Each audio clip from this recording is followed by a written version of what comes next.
We're joined now by Sam McKewon from the Omaha World Herald. Sam, how are you this morning? I'm good. How are you guys? We're making it, Sam. Ravi's trying to drive me crazy, but outside of that, man, I'm happy about North Carolina. I'm scratching my head over why people would make light of what the Steelers are doing because it hasn't cost them very much. I'm happy about Nebraska men and women's being in the dance. I'm happy about Creighton. I'm happy about D-Rock coming to Omaha. And it's Monday. How about you? Same here. It's going to be a really fun and busy week for the World Herald. We'll have writers scattered all over the country, and looking forward to it. Yep, and lots of teams coming here. It's like, oh, by the way. Yeah, fun stuff this week at CHI, and fun stuff obviously in Pittsburgh, and Memphis, and out in Corvallis. So, and then you got an AD search. Well, maybe, sort of. We'll see. Well, but it's gonna. Well, I mean, can you have an AD search? Hey, just drive 45 minutes down the road. You don't have to search too far. Isn't Pollard going to be in Omaha? I'm just kidding. Sorry, Sam. That's possible. Yeah. Can you conduct that search without a president? Yeah. Like. Well, they'll definitely hire the AD before the president. Oh. You watch. Well, I'm not saying that won't happen, but I know it seems weird, doesn't it? As to who it's going to be. All right. Aren't you asking for trouble though if you do that? Aren't you asking for trouble if you hire the AD before Listen, president? man, since we haven't done things in correct order ever in a long time, so that's what I'm saying. It's part of the recalibration. Sam, I got one Trev question, and I'm going to move on because we got bigger fish to fry. But you're very good at kind of these black couch things, and you don't charge me by the hour, so I kind of like this. Why does it seem, in your opinion, when he's had it or he gets to his breaking point, he's willing to burn the whole thing down? Well, I think that's it's part of his.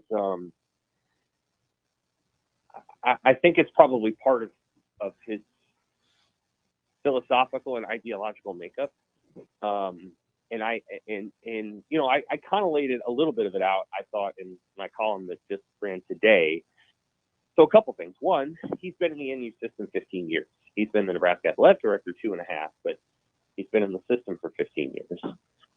Two, his kids are out of high school now. If you're going to make a move, if you're going to do something really different, this is the window. This window between now and I don't know when you stop doing things like these. And let me give you an example. I'll give you an example. Bill Moose walked away from Oregon when in his mid-50s. He just walked away, and then he took a couple of years off, and then he went to Washington State. And I think everybody would say that his time at Washington State was pretty successful. And then he left there, kind of walking away from some money stuff and whatever. And his time here was not successful. And by that, I mean, not that he hired, Fred Hoiberg, I think, is going to end up being a successful coach, but there wasn't a lot done. There was a lot of money spent, and not a lot got done. And I don't think he did a ton while he was here. And so, there's the time to make that move and for it to be super productive. And I think that Alberts is in that window, one. Two, I think he's a person who can see, when you're able to see around the corner, sometimes what you see is problems. Yeah. And so I think there are things that he looks around the corner. He sees some things around the corner, not just the presidential thing, but other things that to be honest with you, I don't want to report because I'm not sure they're going to come to fruition. I feel like I've heard from him the last however many months, a little bit of a foreboding vision. Yeah. Not sure Nebraska's going to stay in the Big Ten. I know. It's been a little dark, and so it's I don't really know that I agree with you. I understand that your ability to plot out the steps and potentially, see some bad things happening and not wanting to be around for that, but I don't know that those things will happen. So that kind of quality, his personality, he's a little bit of a fundamentalist. Yeah. So that's the part. That's the part that's bugging me, which is why. anger wasn't my initial response. It was, what is this? What he's been hinting around and maybe I read it wrong, right? I thought it was about, and maybe wrong isn't the right word. All the foreboding stuff about positioning and the academics and the strengthening of the budget and where they wanted to be to position themselves in college football's landscape going forward and to remain in the Big Ten Conference. And you and I even talked about it, right? You were like, well, I don't think Nebraska would ever get kicked out of the Big Ten. And I've said, no, I agree with you. It's just weird that maybe that was the message that he was. That's why I can't land on the fact I am uneasy about he just took his ball and went home. Like, it just doesn't seem like he would have this magical breaking point and he's like, yep, I'm out. Like, maybe he was forecasting the negativity all along when he was talking to us through these interviews. That's possible. Yeah. I mean, I don't know. You know what I mean? No. That's, yes. I mean, I do know what you mean. And I think also, you know, that sentiment that he sort of expressed toward the end of our conversation, like, well, maybe things will be better if I'm not there. And I'm like, I don't know about that. But I understand what he means in the sense that, like, this is, and I'm not quoting him here. This is my own analysis of it. Nebraska's fired a lot of people. Oh, yeah. And they didn't fire Trev. No. He left. And sometimes leaving is a wake-up call of, like, you guys wanted me to stay. And I turned down, and he did. He turned down jobs that were going to pay more money. I don't know what he's going to pay, but he turned some stuff down that people would have been mad about, but they would have been like, well, okay.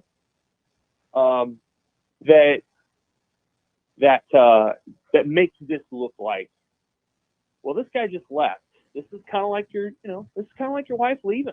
And just like that, you come home and the suitcase is gone. And this is what that is a little bit. And it's, you know, it's a shock. I mean, Bork knew that he was talking to A&M, but yeah, you know, this is one of those moments where you're kind of like, okay, this is the person we wanted to stay. We have other people over here who are whatever. I think he felt like he was in the middle a little bit.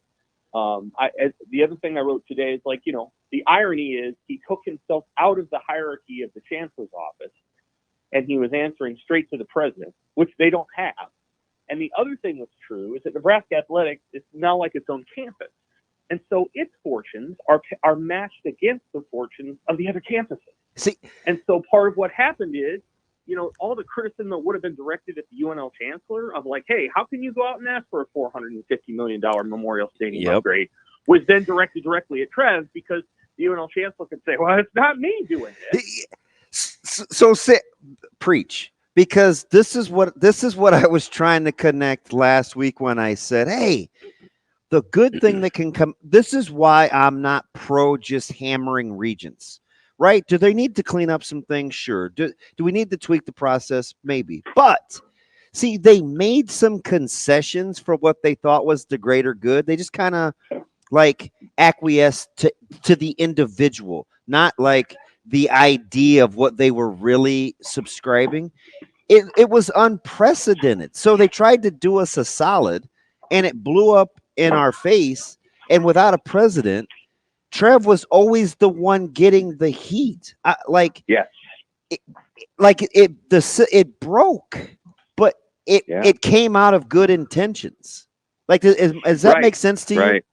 It does. It's ironic. The very thing we wanted was the very thing that. That's why the end of last week bugged me so much. I'm like, all right, but I'm not just gonna bash away, because what happens is we made some concessions to help out, and it came back to bite us in the rear end. Let's go back to the old way, reset what it is that we're here to do as the BOR elected officials, educate folks, make the mission statement on athletics being the front door to the university, or it isn't. I like your separate campus thing, because that's the elephant in the room, right? It's like too many academia come here and they get mad that this is some standalone independent money-making operation, and I know it drives some people crazy, right? Like they have. I'm not telling you anything I don't think you don't know, but to figure out how to play nice together, you better start to say some things out loud. Right.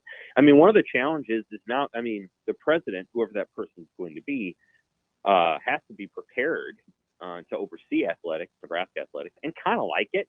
Yeah, like and be okay with what it is, even as an academics person. Sure. And so the regions had begun to assert more control over athletics in 2015 when Hank Bounds, was given the power to approve or not approve changes to contracts over $500,000. That was in reaction to Sean Eichhorst not asking the elected board of regents whether he could fire Bo Pelini in 2014, because in a lot of ways he did ask in 2013, and it was kind of like, you're not doing it. And that was pretty simple. But in 2014 he wasn't asking, and on top of that, he wasn't asking anybody who he should hire in Pelini's wake. And then they went out and hired, and Mike Riley well too. Mm-hmm. I don't think Mike Riley was the right fit for this place, but the level of disparagement that was put toward Mike Riley was You talk about a guy that could have walked because he couldn't do his job right. Oh yeah, I mean, it was unbelievable how easily and quickly he was disparaged, and how easily and quickly some people in the media were willing to do that on behalf of others. He got bullied. He literally got bullied.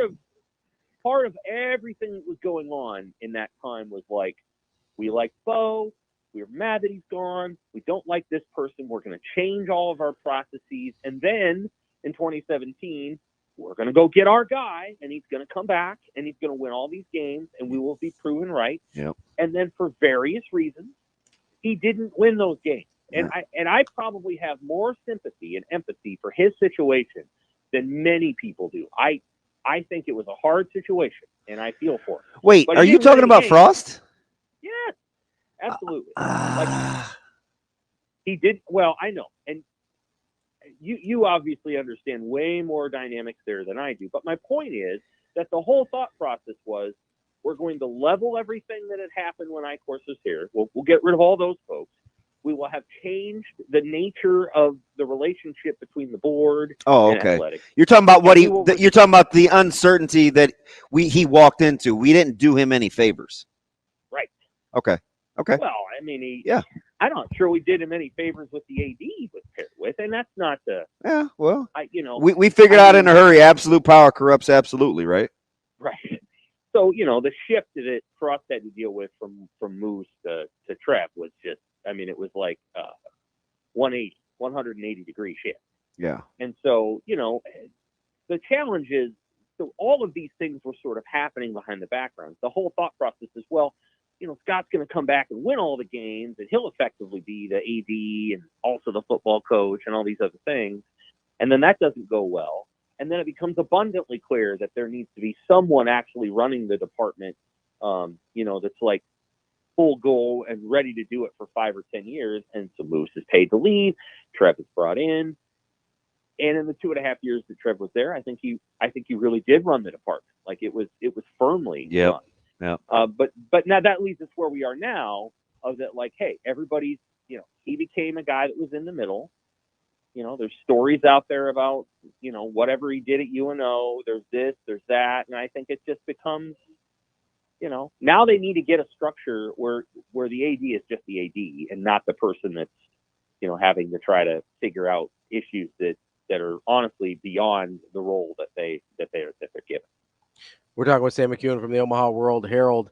You kind of mentioned this role that we kind of thrust upon Scott Frost, that he wasn't necessarily capable or ready to take on. Are we kind of asking Matt Rule to do the same thing right now in the interim with no AD, no president? Way more experience, though. Yeah. Yeah, he's more qualified for it. But that's what we're asking him to do, right? I wrote last week, he's the face of the athletic department. Yep. And I suppose there's somebody they could hire that would supersede that. And by somebody, I'm thinking somebody who would be willing to make as shocking a move as Trev Alberts just made. And You're talking I like don't Greg know who Byrne. that is. So, yeah, so It'd be Yeah. like a Greg Byrne. if you don't want, yeah, Like it'd have to be that type of it hire. has to be a sitting, well respected athletic director. And handle is a bad word, Sam. It's not like you have to handle Coach Rule, but when you have really bright, higher level thinkers, they need to be challenged in a healthy manner to keep them sharp, right? Yeah, right. For sure. And so I think he becomes in many ways the leader. Now, he has to do He needs emotional and psychological peers though. Because if he gets those, he could really be brilliant. I mean, he's already extremely smart, but like, right. give him a peer that he can bounce ideas off to cast visions, then go make it happen. Like, you're in his wheelhouse. Yeah, I think that would be great if they're able to find that person. What he doesn't have to do is try to have answers for things that are outside of what he needs to figure out. So like he'll have to. I think when he was at Baylor, he did have to sort of be a moral leader there based on what had happened before he got there. And then I think he gets to Carolina, and that was a whole mess. And I think he probably worked for somebody there that wasn't very helpful in some circumstances. And so now, he's probably going to be sort of a vocal leader. Simultaneously, he has to, do his job, and they have to hire somebody to support him. And it's possible that success will help Fred Weber. To be more of that, I think he is pretty reserved in some ways, like publicly. And so I don't know if getting the NCAA tournament and winning a game or two in Memphis changes what Weber thinks he can step into as a leader in that department. Listening to his real personality come out the last couple of months, Sam, is beautiful. Like, he's a pretty cool coach, and I think he's like, we're seeing the full Coach Hoiberg experience. Right. I think so. There's a lot in there. There is. I think there is a lot in there. He's a great guy. Seriously, like in terms of a person and all that, and the humor that he has and all those things. I found it striking. He said last night, when the reveal is done, that he had to kind of go to a different place in his house and just reflect on that. That's cool. So like man. they watched it at his house, and I think one of the reasons they probably did that is so that like when that happened, there was a moment he had to himself, and you can't have that when you're doing a watch party, at the arena. And so I think that was notable that like this is a person I think who feels very deeply about making this place better, and it's probably starting to come into that, and is finally seeing some of the success come to fruition. And I'm sure he feels great about that. But yeah, I mean, Matt Rule is going to be, he'll speak today. Everybody's going to want to know what he thinks about Trev. I'm sure he'll have something thoughtful to say, and then it becomes about basketball for the rest of the week, and the football team can have their spring camp, and I'm sure it'll be fine. And the one thing about football that's interesting, and I'm sure we'll talk about this next week, you don't have to ask a lot of like get to know you questions. People kind of know who this team's going to be from a culture standpoint. The question is going to be one specific position, and he will not have answers to that question today because he doesn't know. Nobody really knows until they play a football game against another team. You might learn a little in the spring game, but nobody really knows until they play UTEP exactly what they have at that position. Because they may not have all their guys yet. They may go through spring and say, okay, yeah, we need to go out and get a guy. We just don't know yet. And that's the key to this team, because this team has so many other components in place. They got to get better at that position. And you just don't know how good you're going to be quite yet before camp starts. Sam, want to get to some basketball here at the end of this interview. I know we spent a lot of time talking about a guy that doesn't work here anymore, but Ravi's not, but he's not mad. He's not mad, Sam. Oh no, I'm super mad, and I'm super petty, and You're mad. He's persona non grata to me here in the state of Nebraska. Sam, how did you like the 8-9 draw? For obviously you got Texas A&M, so we'll leave the Trev part out of this. But in terms of the actual basketball teams, How do you like that 8-9 draw for Nebraska? I know I thought they could maybe creep up to a 7. Looks like they were closer to that than the 10 that a lot of people had them before the Big Ten tournament. How do you like that matchup for the Huskers? Oh, it's fine. I think they could have been a 7, but then you're leaning into where you putting them as a 7. Are you going to put them in Omaha? Are you really going to do that to an Iowa State team that could have been a 1? They were further from a 1 than I thought, though. That they weren't that close. They were not. So I think you're starting to get into weird conversations where I think it would have been, truly manifestly unfair to Iowa State to force them to play in a road environment. That just wouldn't have been fair at all. And so, they go as an 8. They're playing a team that is an outlier in college basketball. They don't shoot the 3 at all. They're terrible shooting the 3. They're like 28%, and they just rebound the hell out of it. So they rebound and they get second chance points and muscle you inside. They're the kind of team that Nebraska has struggled with this year. Doesn't mean Nebraska can't win. So much of the NCAA tournament comes down to going and making some shots in the first 15 minutes of the game, and then defense. And if Nebraska defends and they make some shots early, that Texas A&M is not going to overcome a 17-point deficit. You got to try to put this team in a hole early, and if you do that, then they're going to have a hard time getting out of it. So Nebraska has to start fast, and we'll see what happens. And then in the second round, you play a team that has been very good all season long, but just had a horrible game against Iowa State and does struggle to score. Houston a couple of years ago, they almost lost to Rutgers in the second round. That Rutgers team that was very slow possession-wise. If Nebraska can slow a game down against Houston and kind of play possession to possession, you never know. Houston will not have a bunch of fans in Memphis. They don't travel. They're not that strong of a fan base. Nebraska will have more fans in the arena if they beat Texas A&M to play Houston. So it's not the worst draw of all time. We'll see what happens, and they got a chance to win. That's all you can ask for. Sam, if you'll do the editing for me, because I can't write, you can send me to Corvallis on like a independent contractor deal. I'll go watch women and UNLV. Is that in the budget? They're playing Texas A&M.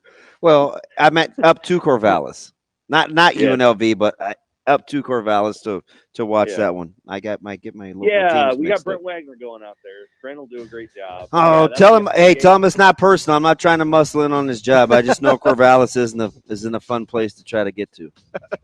Yeah, it's not easy. Not quite Penn State, but it's not easy. Not quite.